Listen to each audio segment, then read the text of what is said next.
de collusion avec des seigneurs de guerre, de soutien à des dictatures, de mobilisation de mercenaires, à l'extérieur des frontières du pays. Et les soupçons se sont alourdis lorsque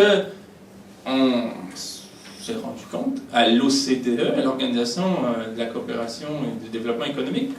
qui n'est pas une organisation très radicale, c'est l'organisation des pays riches, on s'est rendu compte à l'OCDE que, on s'est rappelé que le Canada avait signé il y a plusieurs années déjà, pas signé, mais s'était engagé formellement à poursuivre devant les tribunaux des sociétés canadiennes qui auraient été reconnues, qui seraient soupçonnées de pratiquer la corruption politique à l'extérieur du Canada. Donc, il est dans une sorte de protocole, dans une sorte de modèle qui était promu par le CDE, les pays dont le Canada,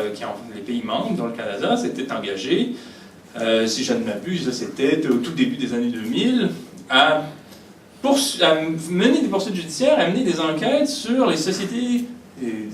nationales, les sociétés inscrites, pas nationales au sens de public, mais les sociétés présentes chez lui, qui étaient soupçonnées de pratiquer la corruption. Et après 11 ans, l'OCDE s'est rendu compte que le Canada n'avait mené qu'une poursuite en 11 ans. Et dans le rapport de l'OCDE, il était écrit « Il est quand même étonnant que le Canada,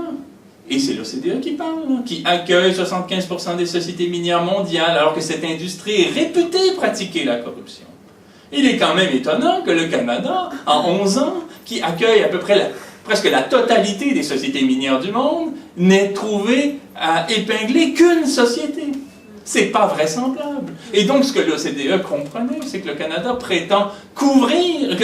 encadrer l'industrie minière. Il prétend la contrôler. Il prétend lui faire, en quelque sorte, subir les exigences d'une société de droit et d'un État de droit, alors qu'en réalité, il la couvre. Il la couvre parce que lorsqu'une société minière est créée au Canada, elle sait que les administrateurs de cette société savent qu'ils peuvent dormir bien posément sur leurs deux oreilles, parce que, quoi qu'ils fassent à l'extérieur de leurs frontières, le pays ne leur en tiendra jamais rigueur. Non seulement le Canada couvre, d'un point de vue juridique et juridictionnel, les sociétés minières, mais en plus, il les finance abondamment. Et il a organisé la fiscalité canadienne pour qu'il soit avantageux d'un point de vue fiscal pour les investisseurs de placer leurs billes dans le domaine minier en particulier.